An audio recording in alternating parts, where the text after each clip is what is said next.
The Grandmaster's Cosmic Games Room, where the mysterious figure lurking in the shadows looks at the Grandmaster and decides that he is preening, pompous, pathetic, and weak. So it goes. The story is older than time. In any game, even the games of games, there is always one who surpasses all other players. One who is the greatest of all time. But all time is a long time. And eventually, he who holds the title grows old, and soft, and flabby, and weak. And then, a challenger arises. The mysterious being tells himself as he steps into the light, energy crackling around his hands and from his eyes. He decides that it is hard to believe they were ever friends. Suddenly, the Grandmaster reports that they may have to consult the rulebook, as there has been a development. Indeed, in Peru, Johnny Storm, the Human Torch, has touched the strange pyramid object and screams before he vanishes. Johnny? No, Miguel Santos, also known as Lightning, utters, "Well fought!" Captain Glory of the Lethal Legion calls out, saluting Sam Wilson the Falcon, who looks at him, confused. Farine the other, also from the Legion, remarks that this is an unexpected outcome. It seems the point is yours, human. Point? Wonderman asks, puzzled. What are you talking about? He calls out. Corvus Glaive of the Black Order tells his beloved Proxima Midnight that this round is finished, and suggests they regroup and ensure they do not lose another. Proxima responds by telling Corvus that the Black Order could destroy these fools while they ponder their fleeting mortality. No, look how pitiful they are. They're not even warriors! Corvus tells Proxima, as an energy surrounds them, their teammate, Ebony Maw. As Farine pulls Drawl into the air, the warrior declares that this failure is a scar she will wear in shame. While Captain Glory tells the Avengers that they won't underestimate them in the next round. Emily Guerrero, also known as Synapse, exclaims, "Johnny, that thing up there killed him! We have to follow them, take them out, for Johnny." But Falcon tells her that they can't. They need to make sure the people here are safe. That's what the Avengers do. He instructs Wonderman to get the last of the lava flow contained while the rest of them search for injured. "I'm on it," Wonderman replies. Red Hulk, also known as General Robert L. Maverick, goes over to Lightning. "It's okay. You didn't know that was..." He begins, but Lightning tells him, "Don't," and announces that the Black Order sacrificed one of theirs in Rome in the exact same way. He came here to warn everyone. "But I wasn't fast enough," Miguel laments. Falcon flies over to them and tells Red Hulk that Wonderman is going to need help with the lava. Red Hulk understands and tells Falcon that Lightning is blaming himself. "I know it hurts, but..." Falcon begins, to which Lightning asks if Johnny and Rogue were close, and reports that he needs to head back to Rome and let Rogue know. Falcon tells Lightning that he doesn't have to take it on himself, but Miguel switches to his Lightning form and takes off. "I wasn't asking permission," he calls back. In Midtown Manhattan, at Lenox Hill Hospital, the Wasp stands at the side of the bed where Edwin Jarvis lays in critical condition, while Dr. Henry McCoy clings to a bar that hangs from the ceiling and taps one of the many monitors in the room. "It's going to be okay," Nadia repeats over and over, until the Beast drops down to her side and tells her that for Jarvis's sake, as awful as this sounds, they need to deal with the science of his situation right now, not the sentiment. The Beast shows Nadia the bioscans he was referring to earlier, and remarks that there are abnormalities he can't explain. Nadia sniffs and announces that she thinks she can. Nadia leans down to Jarvis and remarks that he has been with the Avengers almost since they started, and he has always been there to make sure they were cared for. Close contact, to make sure they were nourished and bandaged up, to be their support systems at all times. That's why he means so much to us. The Beast points out, before Nadia tells him to think about all the Avengers have been exposed to over the years. the toxins, the weird radiation. The beast hangs his head and realizes that some of that must have clung. Got carried back to the mansion, even in imperceptible doses. Jarvis could not have helped being unwittingly exposed to it here and there. Perhaps that's what we're detecting. Destructive elements that have accumulated and combined over time. The beast supposes, and dubs it Avengers Fever. Crying, Nadia hugs the beast and asks him what happens to Jarvis if Avengers Fever doesn't break. In Rome, Hercules clears some rubble, while Rogue tends to a rescued civilians. "Thank you, Miss X-Man," the man calls out to her. Rogue tells him that he is welcome. "It's what we do," she adds. Jane Foster goes over to Rogue and asks her if she is well. "Well enough, considering we got whooped," Rogue replies. "Indeed. Quicksilver and Cannonball both brought low by our foes," Thor agrees. "Sam didn't listen to me, and Pietro didn't listen to anybody, so they got shellacked," Rogue declares. This game the Black Order spoke of. Thor begins, to which Rogue points out that the whole planet is in jeopardy, and they don't even know why. She announces that what she does know is that they need to stop playing defense against these creeps. Thor agrees. These villains must be stopped. Let us gather our allies and... She begins, but Rogue cuts her off. "And what, Thor? Have another board meeting? Put it to a vote?" "Roberto, Falcon and me are trying to lead a team and save the world. But it ain't working!" Rogue exclaims. "This is why I don't fit in with the rest of you Avengers. I'm not a politician or a tactician. I don't know how to be a good soldier. I go with my gut.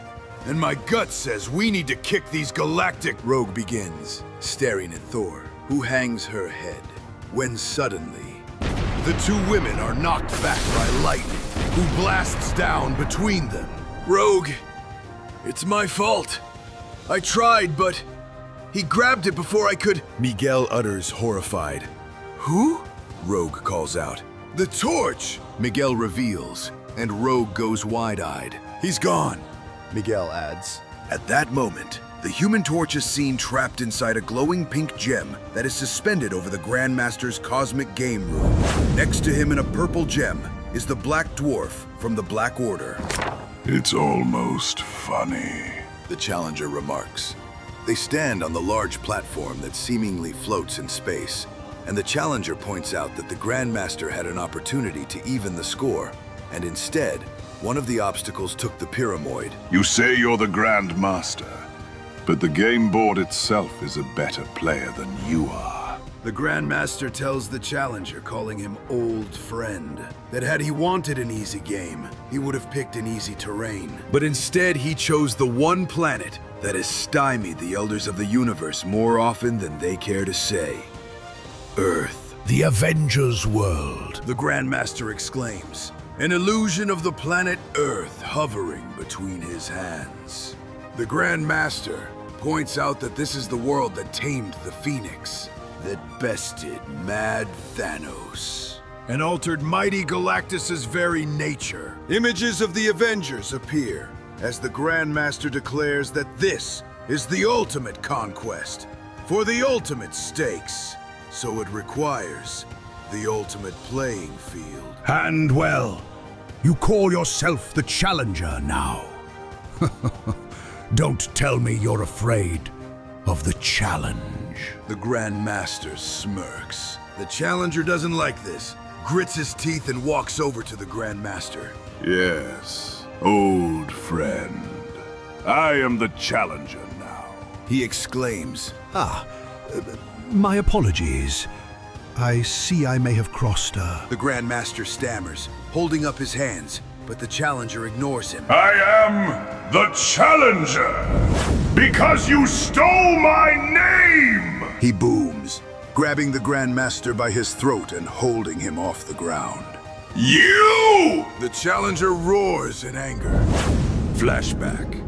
It's hard to believe they were once friends, members of a very exclusive club, the last survivors of the first sentient races, inheritors of the power primordial, made deathless through that power. eons ago in a universe still young. They were elders. What's more, they were brothers. But all time is a long time, and time must be filled. And the two of them had chosen to focus their immortality on the same thing. The playing of games. Let's see. Hierophant to the Fool's Shadow. That's Hypercheck. And Mate. The larger of the brothers remarked. He instructed the chessboard to reset, and suggested to his brother that they have another game. And this time, try to keep your mind on it. Endwigast. He knows that Endwi was his constant opponent. His brother of the board. His friend. The smaller of the two. The blue-skinned Endwigast paused before he asked. You're calling yourself the Grandmaster now? To which the Grandmaster tells him that it is the new fashion. We are what we do, after all. He replied, pointing out that Tanalier goes by the Collector, and Ord Zionias is the Gardener. He suggested to Endwi that he could be the Gamesman, or the Competitor. Endwi narrowed his eyes and replies, Yes, I suppose I could. The Grandmaster. The brothers continued with their games, but there could only be one Grandmaster. Only one of them could be greatest of all, and things began to change between them. The stakes of their games grew higher, even higher, until one day, Endwi asked the Grandmaster if he understood the stakes of this game they were playing, this last game, and declared that the winner would be the greatest gamer of all, but the loser would be barred instantly from this reality until it ends. The Grandmaster replied that he knew the stakes, before suggesting to Endwi that they could stop this madness. Can we? Endwi asked as he moved a piece on the board. Hierophant to Fool's Shadow. That's Hypercheck. And final mate. He smirked, and suddenly, energy crackled around the Grandmaster, who looked shocked and exclaimed, No! Please! I'm your oldest friend. We're brothers, Endwi. Brothers. Endwi frowned and replied, My name, brother, is Grandmaster. Before the original Grandmaster vanished, he was removed from existence, exiled to the far shore, beyond all life and death, at the edge of a mystery, where there is no time, no space, where all you are is not, where each picosecond lasts forever and forever, without end. And there, he waited, in the dark, in the cold, alone and friendless. He waited for everything to die. And one day, everything did. A light shone over the original Grandmaster, and he began his journey back. It took a long time to get here, brother. From the night beyond night, a long time to challenge you to the rematch. The challenger declares as he continues to hold the Grandmaster up by his neck. Indeed. This is a new contest, but the stakes are the same as before, as are the penalties for cheating. The Grandmaster utters. He adds that he thinks twisting his head off would count as cheating. He tells the challenger that this rage serves no purpose.